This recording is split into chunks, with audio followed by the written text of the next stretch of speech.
यहाँ तो आपने यूनिट्स लिखा। सर यहाँ पे क्यों आपने यूनिट्स नहीं लिखा? तो दोस्त अब मुझे इसके लिए दौड़ना है। अगर समझो हमें ये जो डायग्राम हम रफ डायग्राम बनाते हैं तो ऐसा नहीं कि आपको सेम टू सेम बनाना है, बट दोस्तों गिरी रोयल के इस प्लेटफॉर्म पे आपका बहुत बहुत स्वागत है। आज हम ज्योमेट्री का प्रैक्टिस सेट नंबर 1.1 स्टार्ट करने जा रहे हैं और बहुत ही अच्छे तरीके से पूरा का पूरा प्रैक्टिस सेट कंप्लीट करेंगे। मैं आप सभी लोगों को बोलना चाहता हूं कि प्लीज आप वीडियो को लाइक कर दो, और इस वीडियो के साथ दोस्तों हम डिस्क्रिप्शन में टेलीग्राम का लिंक दे रहे हैं, उसे भी आप जाके ज्वाइन कर लो। और साथ में प्रदीप गिरी कॉलेज एंड स्कूल इस एप्लीकेशन पे ये पूरा का पूरा पीडीएफ आपको फ्री मिलेगा, वहां से जाके आप डाउनलोड करके पढ़ना भी स्टार्ट कर सकते हो। चलते हैं वन बाय वन चीजों को स्टार्ट करते हैं, बट उसके पहले मैं आपको बता दूं कि इसके पहले लेक्चर नंबर 1 जो मेरा हुआ है दोस्तों, वो आपको देख लेना चाहिए, क्योंकि वो बेसिक लेक्चर था और उसी के ऊपर ये पूरा का पूरा प्रैक्टिस सेट। अगर आप वो देख के आते हो तो आपको पूरा का पूरा प्रैक्टिस सेट खुद से सॉल्व करने आएगा। चलते हैं वन बाय वन चीजों को स्टार्ट करते हैं। अगर आप ध्यान से देखोगे तो पहला क्वेश्चन आपकी स्क्रीन पे दिखाई दे रहा है। अब पहला क्वेश्चन अगर आपके स्क्रीन पे दिखाई दे रहा है, अगर आप मुझे बहुत अच्छे से फॉलो करते हो तो आपको तुरंत क्वेश्चन आइडेंटिफाई हो जाएंगे। देखो क्या लिखा है, base of a triangle is 9 and height is 5। तो समथिंग हमेशा याद रखना, ज्योमेट्री के अंदर डायग्राम बहुत कंपलसरी है। डायग्राम अगर आप बनाओगे तो ही आपको फुल मार्क्स मिलेंगे, तो ये चीज का ध्यान रखना। मैंने एक ट्राइंगल बना दिया, सपोज मैंने इसका बेस जो भी दिया इन्होंने, base of a triangle is 9, इसको हम बेस बोलते हैं दोस्तों, तो ये 9 है और हाइट इज 5। तो यहाँ पे मुझे हाइट भी मेंशन करना होगा। चलो हमने हाइट भी ले लिया, तो हाइट हमने कितना ले लिया दोस्तों 5 and base of another triangle. अब देखो दोस्तों एक चीज ध्यान रखना, अगर आपको आउट ऑफ मार्क्स मिल रहा है तो अगर आप डायग्राम, अगर समझो हमें ये जो डायग्राम हम रफ डायग्राम बनाते हैं तो ऐसा नहीं कि आपको सेम टू सेम बनाना है, बट दूसरा वाला जब रफ डायग्राम बनाओगे वो स्मॉलर आएगा कि बिगर आएगा, डिपेंड करता है इस डायग्राम के ऊपर। देखो दूसरे का बेस 10 है, इसका बेस 9 है, दूसरे का हाइट 6 है, इसका हाइट 5 है, मतलब दूसरा वाला ट्राइंगल इसके कंपैरिजन में जब आप ड्रॉ करोगे तो थोड़ा सा बड़ा ड्रॉ करना है, ये चीज का ध्यान रखना है। अब यहाँ पे अगर मैं यहाँ पे ट्राइंगल को ड्रॉ करने की कोशिश करूंगा, थोड़ा सा मैंने ट्राइंगल बड़ा लिया है। अब यहाँ पे ये मैंने इसका हाइट दिखा दिया है। अब ये हाइट दिखाने के बाद अगर मैं इसके बेस की बात करूं तो बेस कितना है दोस्तों 10 और हाइट कितना है दोस्तों 6। अब हमेशा दोस्तों नेमिंग देना बहुत इंपॉर्टेंट है, तो मैं यहाँ पे नेमिंग दे रहा हूं A B C, और ये है P Q R, और ये क्या है दोस्तों S, और ये क्या है दोस्तों D। हमने ओवरऑल नेमिंग दे दिया। हमें क्या फाइंड आउट करना है दोस्तों क्वेश्चन के अंदर, मैं यहाँ पे लिख भी दे रहा हूँ क्या हमें फाइंड आउट करना है। क्या फाइंड आउट करना है, रेशो। रेशो मतलब दोस्तों ये रेशो, एरिया ऑफ ट्राइंगल, कौन सा ट्राइंगल दोस्तों A B C upon area of triangle, कौन सा ट्राइंगल दोस्तों PQR। देखो ना, ratio of areas of this triangles, मतलब इसके एरिया का रेशियो हमें क्या करना है, फाइंड आउट करना है। तो PQR, ठीक है। अब ये हमें क्या करना है दोस्तों, फाइंड आउट करना है। बहुत ही सिंपल तरीके से हम ट्राई करेंगे कि पूरा का पूरा एरिया हमें समझ में आ जाए। सबसे ज्यादा कंफ्यूजन ये होता है सर कि कौन सा रूल अप्लाई करें। सर कभी बेस कॉमन हो जाता है, कभी हाइट कॉमन हो जाता है, कभी 1:1 लिखना होता है, समझ में नहीं आता सर। मैंने एक सिंपल सा तरीका बताया था इसके पहले के लेक्चर का, जिसका लिंक भी मैं आपको डिस्क्रिप्शन में दे दे रहा हूं। वो बेसिक लेक्चर इसके पहले का हुआ है, वो अगर आप देख के फिर ये सॉल्व करोगे तो फटाफट आएगा। अगर ये दोनों ट्राइंगल आपको डिस्टेंट ट्राइंगल दिखाई दे रहे हैं, मतलब दूर दूर है, तो हमेशा बेस इंटू हाइट इसका आंसर आता है। तो दोनों ट्राइंगल दूर दूर है, तो देखो मैं सॉल्यूशन स्टार्ट करने जा रहा हूं। तो सॉल्यूशन में मैं लिखूंगा हमें क्या निकालना है दोस्तों, area of triangle ABC upon area of triangle PQR which is equal to base. Base क्या आएगा भाई, पहले वाले ट्राइंगल का बेस क्या है दोस्तों BC, और उसी ट्राइंगल का हाइट लेना है। समझ में आया? ये अगर आपने इस ट्राइंगल का बेस लिया तो उसी ट्राइंगल का हाइट, ये चीज का ध्यान रखना। हाइट को परपेंडिकुलर मार्किंग मेंशन कर दो, तो ये चीज का ध्यान रखना। अगर ये वाइफ है तो उन्हीं के हस्बैंड होने चाहिए, ऐसा नहीं कि हस्बैंड किसी और के चलेंगे। तो ये बेस है तो इनका हाइट क्या है दोस्तों AD। अब देखो इनका बेस है, बेस का नाम क्या है दोस्तों QR, तो हाइट क्या आएगा दोस्तों, हाइट क्या आएगा दोस्तों PS। तो यहाँ पे एक बहुत बड़ा रीजन मेंशन करना होता है। अगर आप 40 आउट ऑफ 40 के बारे में सोच रहे हो, अभी देखो यहाँ जगह नहीं है तो मैं नीचे लिख रहा हूँ, 40 आउट ऑफ 40 के बारे में सोच रहे हो तो इतना बड़ा रीजन मेंशन करना होगा। अदरवाइज अदरवाइज आप एरिया ऑफ ट्राइंगल लिख दोगे तो भी चलेगा। तो यहां पे हम रीजन क्या लिखेंगे दोस्तों, रीजन भी रटना नहीं है, द रेशियो ऑफ रेशियो मतलब दिखाई दे रहा है, इसको हम रेशियो बोलते हैं upon areas of two triangles, the ratio of areas of two triangle is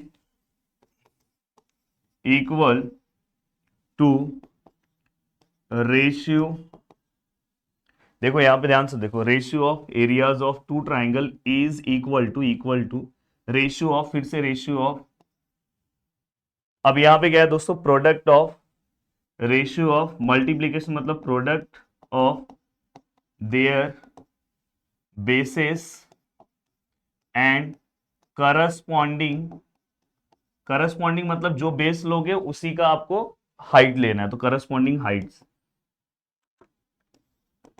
तो दोस्तों ये आपको, जिनका टारगेट 40 आउट ऑफ 40 है उनको ये रीजन मेंशन करना होगा, बहुत सिंपल सा रीजन है। The ratio of areas of, देखो the ratio of areas of two triangle is equal to ratio of product of multiplication of product of their bases and corresponding height. ठीक है sir, ये तो समझ में आ गया। अब क्या करेंगे सर, अब इसके आगे करना क्या है, आपको किस तरह से आगे की ओर बढ़ना है वो चीज आपको क्लियर कट पता होनी चाहिए। तो देखो अब इसके आगे अगर मुझे बढ़ना है तो मैं यहाँ पे क्या लिखूंगा दोस्तों, एक सेकेंड, यहाँ पे हम क्या लिखेंगे, यहाँ पे अगर हमें इसके बाद लिखना है तो यहाँ BC का वैल्यू कितना है दोस्तों, 9, the value of AD is 5, the value of QR is 10, the value of PS is 6। अब यहाँ पे ये सेम टू सेम लिखो, area of triangle ABC upon area of triangle PQR, क्या बात है। अब area of triangle ABC upon area of triangle PQR which is equal to, yes which is equal to, क्या करना है दोस्तों, बहुत ही सिंपल सा फंडा है, ज्यादा कुछ अलग से नहीं करना है। 5 1 जा 5, 5 2 जा 10, जो जिसके टेबल पे आ रहे हैं, देखो ये दोनों 3 के टेबल में आते हैं, 3 2 जा 3 3 जा, तो अगर आप ध्यान से देखोगे तो ऊपर 3 है, यहाँ कुछ नहीं है तो 1 है, तो 3 1 जा 3, 2 2 जा 4, तो फाइनली दोस्तों अपना ये आंसर आ गया। और जो हमारा फाइनल आंसर आएगा उसको आपको बॉक्स बनाना है। तो बहुत ही सिंपल तरीके से पूरा का पूरा पार्ट हमने सॉल्व कर दिया बिना किसी टेंशन के। अब चलते हैं दोस्तों नेक्स्ट क्वेश्चन की ओर। अब अगर आप नेक्स्ट क्वेश्चन की ओर जाओगे, ध्यान से देखोगे तो दोस्तों देखो इस ट्राइंगल को अगर आप ऑब्जर्व करोगे, पहले आपको कौन से ट्राइंगल का एरिया निकालने बोला है, यहाँ पे आप जो भी गिवन दिया होगा वो आप लिख दो। हमेशा क्वेश्चन में हमें गिवन लिखना होता है, जैसे उसमें हमने डायरेक्ट डायग्राम बना दिया था, पर यहाँ पे अगर आपको कोई भी गिवन मेंशन है तो आपको वो गिवन क्या करना चाहिए दोस्तों, लिखना चाहिए, देन आगे की ओर बढ़ना चाहिए। अब यहाँ पे अगर आप ध्यान से अच्छे से अपनी चीजों को समझने की कोशिश करोगे तो ये सब जो वैल्यूज दिए ये सब गिवन है, आप सेम टू सेम डायग्राम फिर से बनाओगे। BC का वैल्यू कितना है दोस्तों, the value of BC is 4 and the value of AD is 8। कभी भी अगर ऐसा ट्राइंगल आए, हमें ABC मतलब ये वाला ट्राइंगल, तो इसमें दोस्तों ये बेस है, ये हाइट है, और दूसरा ADB है, ADB इसमें ये हाइट है, ये बेस है। अगर आप ऑब्जर्व करोगे तो दोनों ट्राइंगल का बेस है दोस्तों वो सेम है, देखो इसमें ये हाइट है बेस है, इसमें ये हाइट है बेस है, मतलब बेस दोनों का क्या हो रहा है दोस्तों, सेम है।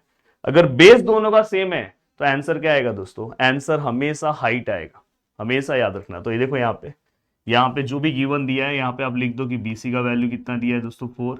ये मैं इस तरह से लिख रहा हूं कि आपको पूरे के पूरे मार्क्स मिले, क्योंकि ऑलरेडी मैं भी टॉपर रह चुका हूं, मैंने कितने लोग को टॉपर बनाया, तो मुझे हर पॉइंट पता है कि बोर्ड क्या बोलना चाहता है, बोर्ड किस तरह से पेपर का हर पॉइंट देखता है, अगर आपको 40 आउट ऑफ 40 चाहिए।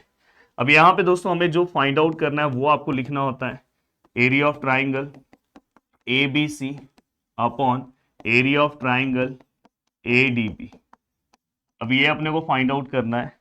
अब यहाँ पे अगर आप ध्यान से देखोगे तो देखो यहाँ पे मैं सॉल्यूशंस देखने की कोशिश करूं तो यहाँ पे क्या आएगा दोस्तों, area of triangle ABC upon area of triangle ADB which is equal to, yes.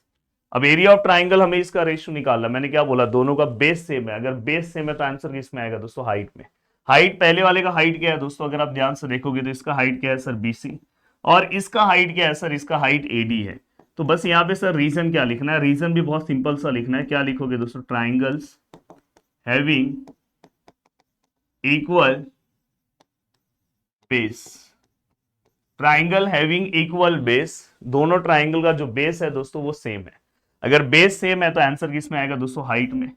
Yes BC का वैल्यू कितना है सर 4, AD का वैल्यू कितना है सर 8, तो फाइनली दोस्तों area of triangle A B C upon area of triangle A D B which is equal to what, 4 1 जा 4, 4 2 जा 8। हो गया, पूरा का पूरा काम हो गया। बहुत ही सिंपल लैंग्वेज में क्वेश्चन भी सॉल्व हो गया। और इसी तरह से मजेदार तरीके से अगर आपको पढ़ना है तो भाई इसी तरह से चलना है। ये सबसे यूनिक सम है। अगर यहाँ पे अगर आप सम को अगर बहुत अच्छे से देखने की कोशिश करोगे तो कुछ चीजें यहाँ पे स्पेशल है जो आपको क्वेश्चन के अंदर समझने की कोशिश करनी होगी। तो मैं आपको दिखाऊंगा क्या स्पेशल है, वो भी मैं आपको दिखाऊंगा। चलो ये थोड़ा सा आपने यहाँ पे चीजें लिख दी। अब यहाँ पे अगर आप ध्यान से पूरा का पूरा वैल्यू देखने की कोशिश करोगे तो यहाँ पे आर है, क्यू है। हाँ, अब यहाँ पे दोस्तों इस ट्राइंगल में यहाँ पे क्या क्या गिवन डेटा है देखो। यहाँ पे हमें क्या बोला, P S perpendicular to R Q. जो पी एस है वो परपेंडिकुलर है, पी एस परपेंडिकुलर है किसको, परपेंडिकुलर आर क्यू। देखो ये आर क्यू को परपेंडिकुलर है, कौन परपेंडिकुलर दोस्तों, पी एस। तो इससे ये पता चल रहा है कि यहाँ पे एक ट्राइंगल तैयार हो रहा है। और ये जो ट्राइंगल है दोस्तों, ये जो ट्राइंगल है देखो यहाँ पे जहां तक बेस बोला है, देखो यहाँ पे बोला है ना P S perpendicular to R Q. ये पी एस है, परपेंडिकुलर किसको है दोस्तों, आर क्यू को। तो बेस यहीं तक है, तो अपना ट्राइंगल यहीं तक है। हाइट हम बाहर भी दिखा सकते हैं दोस्तों, तो समझ जाना ये आपका हाइट है और आपका बेस ये है। तो इनडायरेक्टली अपना ट्राइंगल ये है। तो पहला ट्राइंगल समझ में आ गया, इसका बेस ये है, हाइट ये है। इवन बेस और हाइट का वैल्यू भी दिया है। बेस का हाइट कितना दिया है दोस्तों, आर क्यू का 6, और हाइट का वैल्यू कितना दिया है दोस्तों, 6। वही उन्होंने फिर से दोस्तों QT परपेंडिकुलर टू PR लिखा है। QT देखो ये QT दिख रहा है, परपेंडिकुलर टू PR। मतलब इन्होंने फिर से एक ट्राइंगल कंसीडर किया है जिसके अंदर इन्होंने देखो PR ये आपका बेस इन्होंने लिया है और QT को परपेंडिकुलर बोला है, QT।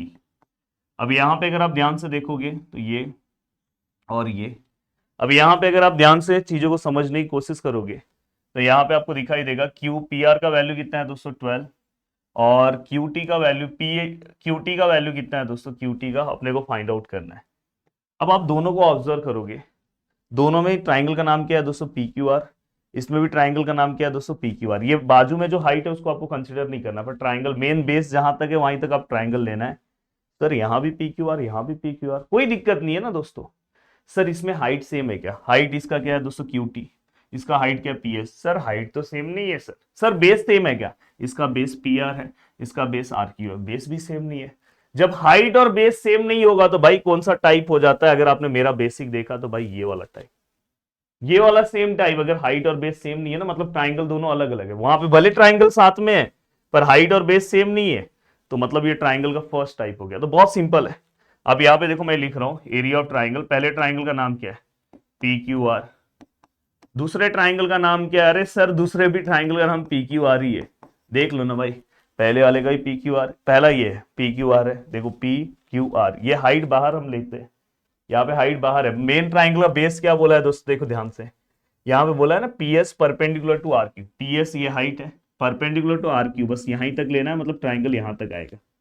हाँ, अगर उन्होंने बोला था परपेंडिकुलर ऑन RS बोला होता तो हम पूरा लेते। तो ये चीज का ध्यान रखना, स्टार्टिंग में यही प्रैक्टिस में जरूरत पड़ेगा। अब यहाँ पे अगर मैं पहले ट्राइंगल की बात करूं, फर्स्ट ट्राइंगल की, तो इसमें बेस क्या है, RQ। हाइट क्या है, अगर हाइट की बात करूं तो हाइट क्या है दोस्तों, PS। वैसे तो आपको यहां से भी पता चल जाएगा। अगर मैं दूसरे ट्राइंगल की बात करूं, इस ट्राइंगल की, तो बेस क्या है दोस्तों। इसलिए मैं बोल रहा हूं कि मेरा फर्स्ट लेक्चर प्लीज देख लेना। तो ये बेस है, बहुत लोगों को बोलेंगे ये बेस है, भाई यहाँ वैल्यू ही नहीं दिया है, तो अपन बेस इसी को लेंगे। और ये परपेंडिकुलर है तो ये तो अपना हाइट हुआ। तो यहाँ पे क्या आएगा दोस्तों, PR। और यहाँ पे क्या आएगा दोस्तों, QT। अब मैं ये वाला पार्ट रफ कर रहा हूँ, जस्ट ये आपके समझाने के लिए था, बाकी कुछ नहीं था। तो कभी भी अगर सेम किसी के अंदर दो ट्राइंगल दिया है, यहाँ पे गिवन डेटा से ही आपको चीजें समझना है कि मुझे कौन से दो ट्राइंगल लेने हैं। तो मैं परपेंडिकुलर से समझ गया कि हाँ भाई ये ट्राइंगल और ये ट्राइंगल लेना है। अब यहाँ पे अगर आप चीजों को समझने की कोशिश करोगे, ठीक है सर, सभी चीजें समझ में आ गई। यहाँ पे आपको जो फर्स्ट वाले में मैंने इतना बड़ा रीजन लिखा था वही रीजन लिखना है, ये वाला, ये वाला। The ratio of area of two triangle is equal to the ratio of product of their bases and corresponding height. अगर कोई ऐसा स्टूडेंट जिससे उतना बड़ा रीजन याद नहीं हो रहा तो एरिया ऑफ ट्राइंगल लिख देगा तो भी चलेगा। अब यहाँ पे अगर आप ध्यान से देखोगे तो area of triangle PQR upon area of triangle PQR। अब यहाँ पे अगर आप ध्यान से देखोगे RQ कितना है दोस्तों, RQ, the value of RQ is 6, the value of PS is 6, the value of P R is 12, the value of Q T is नहीं पता। अब ये वाला पार्ट और ये वाला पार्ट कैंसिल, तो यहाँ पे क्या आएगा 1:1, और यहाँ पे क्या आएगा दोस्तों, देखो 6 1 जा 6, 6 2 जा 12, ये देखो ये दोनों सेम है तो कैंसिल हो जाएगा, कैंसिल होकर 0 नहीं आएगा, 1 1 आएगा। 5 1 जा 5, 5 1 जा 5, AC 1 जा AC, AC 1 जा AC, रोना 1 जा रोना, रोना 1 जा रोना, तो कोई दिक्कत नहीं है, तो हमेशा 0 नहीं आएगा। अगर हाँ 5 - 5 करते तो 0 आता। तो देखो यहाँ पे 6 1 जा 6 2 जा। अब यहाँ पे अगर मैं ऊपर देखूँ तो 6 है, नीचे क्या है दोस्तों 2 × QT है, और भी ये सॉल्व होगा 2 1 जा 2 3 जा। तो फाइनली दोस्तों हमें जो वैल्यू मिला 1:1 3/QT। नेक्स्ट स्टेप में QT यहाँ आएगा, QT 1 जा QT आएगा ना, 5 1 जा 5, 9 1 जा 9, तो वैसे QT 1 जा QT, 3 यहाँ पे रहेगा, साथ में क्या लिखेंगे दोस्तों यूनिट्स। कम में सेंटीमीटर है क्या, नहीं है। हाँ आप बोलोगे सर यहाँ तो आपने यूनिट्स लिख दिया, देखो मेरे लेक्चर्स में ना आपको पूरा बेसिक मिलेगा, यहाँ तो आपने यूनिट्स लिखा, सर यहाँ पे क्यों आपने यूनिट्स नहीं लिखा, तो दोस्तों यहाँ पे दोनों है, ऊपर नीचे जब वैल्यूज रहेगा, न्यूमरेटर डिनोमिनेटर दोनों प्रेजेंट रहेगा, तो हमें यूनिट्स नहीं लिखना है, क्योंकि यूनिट्स यूनिट्स कैंसिल हो जाएगा, बट जब सिंगल वैल्यूज रहेगा तो अपने को लिखना है। अब चलते हैं आगे की ओर, नेक्स्ट क्वेश्चन, क्वेश्चन नंबर 4। अब क्वेश्चन नंबर 4 भी बहुत जोरदार तरीके से सॉल्व करेंगे। हाँ।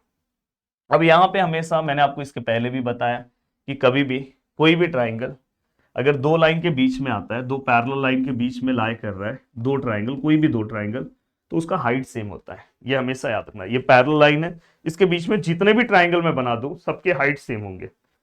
अब यहाँ पे क्यों पैरेलल लाइन मतलब क्या होगा, ये लाइन हर जगह पे इसके बीच का डिस्टेंस सेम होगा, तो मतलब इसलिए हाइट क्या होगा दोस्तों, सेम। अब यहाँ पे अगर मैं ध्यान से देखूं तो यहाँ पे देखो, यहाँ पे सबसे पहले क्या बोला है दोस्तों, एपी जो है परपेंडिकुलर है बीसी को, तो इससे ये समझ में आ रहा है कि देखो बीसी को परपेंडिकुलर मतलब ये अपना बेस है, जो भी ट्राइंगल आप लोग ये बेस है। बाद में इन्होंने, वैसे तो इन्होंने ट्राइंगल का नाम दिया है हमें, यहाँ पे अगर आप ध्यान से देखोगे तो इन्होंने यहाँ पे मेंशन किया एरिया ऑफ ट्राइंगल, तो मैं यहाँ पे लिख दे रहा हूँ एरिया ऑफ ट्राइंगल ABC और is to area of triangle BCD। तो हमें ये दो ट्राइंगल फाइंड आउट करने हैं। सबसे ज्यादा इंपॉर्टेंट हमें ये चीज, एक गिवन डेटा सबसे ज्यादा इंपॉर्टेंट मिल गया है कि दोनों ट्राइंगल का हाइट सेम है, तो आंसर बेस में आ सकता है। पर हमें ये भी चेक करना होगा, क्या भरोसा दोनों का बेस तो नहीं सेम है। पहले मैं वो लाइन तो लिख दूं, देखो मैं यहाँ पे लिख रहा हूँ सॉल्यूशन, आप कैसे भी लिख सकते हो। यहाँ पे आप क्या लिखोगे दोस्तों, AD पैरेलल टू BC, ये क्या है दोस्तों, गिवन है। ज्योमेट्री में रीजन बहुत ज्यादा इंपॉर्टेंट होता है, ये चीज का ध्यान रखना। हमने ये लिख दिया। अब ये लिखने के बाद आप क्या लिखोगे दोस्तों, यहाँ पे आप क्या लिखोगे दोस्तों, both the triangles are lies between two parallel line, both the triangles are lies between two parallel line, that is parallel line को आप लिख सकते हो AD पैरेलल टू BC। देखो बोथ दी ट्राइंगल्स, दोनों जो triangle are lies between two parallel line, इस parallel line के बीच में लाई कर रहा है, and therefore they have equal heights, इसलिए इनका जो हाइट्स है दोस्तों इक्वल होगा, और उसको भी हाइट्स का नेमिंग मेंशन करना तो कर सकते हो। बीच में देखो AD है, AP है, तो ये सभी का हाइट रहेगा, तो यहाँ पे आप लिख सकते हो सेगमेंट AP। दोनों ट्राइंगल, कभी भी कोई भी ट्राइंगल पैरेलल लाइन के बीच में आ रहा है तो उसका हाइट्स हमेशा सेम होगा, ये चीज का ध्यान रखना। ठीक है सर, ये तो आपने बता दिया। अब ये बताने के बाद सर और क्या करना है, ठीक है सर ये तो बहुत अच्छे समझ में आया, अब ये समझ में आ गया सर, तो अब क्या करें सर, थोड़ा इसको बड़ा ही रखो कि दिखाई दे प्रॉपर। अब हमें क्या करना है दोस्तों, दोनों का बेस चेक करना है। अगर आप ध्यान से देखो तो दोनों का बेस क्या आएगा, ट्राइंगल ABC, ABC, देखो ये हाइट है, ये बेस है। बेस क्या है, बस देखो हाइट तो अब तो सेम है, बेस क्या है सर, BC है। ठीक है, दूसरे ट्राइंगल को देखो BCD, BCD। अब ये BCD वाला जो ट्राइंगल है, इसका हाइट भी यहां से कहीं से आएगा, ये हाइट नहीं होता, ध्यान रखना, हाइट हमेशा स्ट्रेट होता है। और बेस क्या आएगा दोस्तों, BC, तो इसका बेस भी सेम है। हाइट तो सब जगह पे सेम ही है, तो हाइट मैंने क्या बोल दिया, हाइट तो सेम है। बोथ ट्राइंगल, तो इसलिए मैंने लिखा दे हैव इक्वल हाइट्स। दोनों का पर बेस भी क्या है, सेम है। तो यहाँ पे क्या लिखोगे, both triangle having equal base. तो यहाँ पे आप लिखोगे both triangles having equal base, both triangles having equal base, that is, वो भी आपको लिखना है क्या बेस है दोस्तों, सेगमेंट बीसी। तो भाई दोनों ट्राइंगल का हाइट भी सेम है, बेस भी सेम है। अगर हाइट और बेस अगर दोनों सेम है तो ऐसे ट्राइंगल्स का एरिया क्या आएगा। तो दोस्तों देखो यहाँ पे एरिया ऑफ ट्राइंगल, पहला ट्राइंगल कौन सा है दोस्तों, A B C upon area of triangle क्या है दोस्तों, बी सी डी। ऐसे केस में इसका आंसर क्या आएगा दोस्तों, 1:1। मैंने आपको सिखाया था, मैंने आपको बताया था कि अगर ट्राइंगल का हाइट और बेस दोनों सेम है, इसलिए मैं आपको जो इसका इसके पहले का जो बेसिक लेक्चर है उसका मैं लिंक आपको डिस्क्रिप्शन में दे रहा हूं। अगर वो आप एक बार देख लोगे तो ये सब आप खुद सॉल्व करोगे, खुद, मतलब अलग से आपको कुछ करने की जरूरत नहीं है, पूरा का पूरा पार्ट आप खुद सॉल्व करोगे दोस्तों, ये चीज का ध्यान रखना। एक मिनट, हाँ हाँ। अब यहाँ पे बस यहाँ पे आपको रीजन लिखना होगा, triangles having equal Heights and equal base. तो ये आप यहाँ पे आपने मेंशन कर दिया, ठीक है सर, ये भी समझ में आ गया। लास्ट वन सर, अब मुझे इसके लिए दौड़ना है। अब ये कैसे सॉल्व होगा सर, सबसे बड़ा क्वेश्चन है सर। तो यहाँ पे अगर आप ध्यान से देखने की कोशिश करोगे तो यहाँ पे क्योंकि ये पूरा का पूरा क्वेश्चन है और यहाँ पे डायग्राम है, मैं चाहूंगा कि इसका आंसर मैं यहीं पे डायरेक्ट बता दूं तो भी चलेगा, वो रीजन तो आपको पता चली गया है। तो ये डायग्राम में ये क्वेश्चन है, मैं यहीं पे सोच रहा हूँ आंसर बता देता हूँ। देखो पहला क्वेश्चन, अगर आप देखोगे पी क्यू बी है, पी कहाँ पे है दोस्तों, देखो ये पी है, ये क्यू है और बी है ये वाला ट्राइंगल। पी बी सी है, पी बी सी है ये वाला, पी, तो चलो मैं पीबीसी यहां बना दे रहा हूं क्योंकि वहां कंफ्यूजन हो जाएगा, पी बी और सी, और पी के यहां से जो लाइन आया वो उसका हाइट है। अब दोनों ट्राइंगल को ऑब्जर्व करो, पी क्यू बी, और दूसरा कौन सा है दोस्तों, पीबीसी। पी क्यू बी का हाइट क्या है दोस्तों, पी क्यू, बेस क्या है सर, बी क्यू। इस वाले ट्राइंगल का हाइट क्या है सर, पी क्यू, बेस क्या है, बीसी। दोनों का height P Q P Q P Q P Q, तू भी पी क्यू मैं भी पी क्यू, तू भी पी क्यू मैं भी पी क्यू, मतलब दोनों ही ट्राइंगल का हाइट क्या है दोस्तों, सेम है। अब दोनों ट्राइंगल का हाइट सेम है तो दोनों ट्राइंगल के अब हम क्या करेंगे दोस्तों, बेस के बारे में सोचेंगे। अगर आंसर में हाइट सेम है तो इसका आंसर क्या आएगा दोस्तों, बेस पहले वाले का क्या है sir, P Q, sorry B Q base, और दूसरे वाले का बेस क्या है सर, बी सी। और यहाँ पे रीजन क्या लिखोगे, ट्राइंगल हैविंग इक्वल हाइट्स। दूसरे वाले में अगर मैं बात करूं, चलो इसमें मैं बात करूं, इसमें क्या आ सकता है आंसर। तो देखो यहाँ पे अगर आप ध्यान से देखोगे, P B C, P B C ये वाला, ये अटे पूरा पूरा है भाई पूरा, ए बी सी मतलब बड़ा वाला ट्राइंगल, ये जो बड़ा वाला ट्राइंगल ये ए बी सी, एकदम यहां से जो एकदम पीक पे रहेगा वहां से कोई लाइन गया है वही उसका हाइट है, ये हमेशा याद रखना। तो देखो पी बी सी, इसका बेस क्या है सर, बी सी, हाइट क्या है सर, इसके पीक पे ये वाला पॉइंट है, ये हाइट पी क्यू, इसका बेस क्या है सर, बी सी, हाइट क्या है, एडी।